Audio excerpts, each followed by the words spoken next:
بخاری شریف کی حدیث ہے، اللہ کے رسول رمضان کے موقع پہ اعتکاف کے لیے مسجد نبی میں رکے تھے۔ ام المومنین حضرت صفیہ رضی اللہ تعالی عنہ رات کے وقت رسول اللہ سے ملنے مسجد نبی کے قریب آتی ہیں، اللہ کے رسول سے کچھ بات کر کے اپنے حجرے کی طرف لوٹنے لگتی ہیں۔ اتنے میں قبیلے انصار کے 2 شخص مسجد نبی کے قریب آ گئے۔ حضرت صفیہ ام المومنین رسول اللہ کی بیوی، ہم مومنوں کی ماں، رسول اللہ سے بات کر کے جا ہی رہی تھی کہ 2 قبیلے انصار کے شخص آ گئے۔ جب انہوں نے دیکھا کہ رسول اللہ کے پاس کوئی عورت ہے تو بڑی تیزی کے ساتھ قدم بڑھا کے آگے بڑھ گئے۔ اللہ کے رسول نے ان دونوں انصاری کو روکا اور کہا الا رسلکما، اپنی جگہ رک جاؤ، یہ کوئی اور خاتون نہیں ہے، یہ صفیہ تمہاری ماں اور میری بیوی ہے۔ اتنا سننا وہ انصاری حیرت میں ڈوب گئے، یا رسول اللہ کیا ہم آپ کے بارے میں بھی کچھ غلط گمان رکھ سکتے ہیں؟ لیکن اللہ کے رسول نے کیا سبق سکھایا ہمیں؟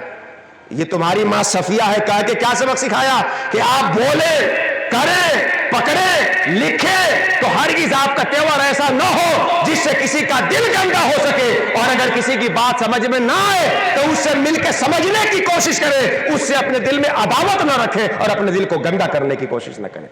بزرگوں کے پاس یہی دل کی صفائی اصل مقصد ہے۔ جب انسان کا دل صاف ہو جاتا ہے نا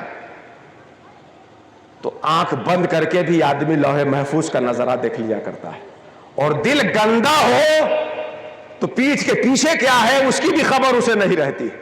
الٹے ہی چال چلتے ہیں دیوانگان عشق، آنکھوں کو بند کرتے ہیں دیدار کے لیے۔ اللہ رب العزت ہمیں اور آپ کو اپنے جن محبوب بندوں سے نسبت کی دولت اس نے دی ہے، ہمیں توفیق عطا فرما کہ ہم اس نسبت سے بھرپور حصہ حاصل کرنے والے بن جائیں۔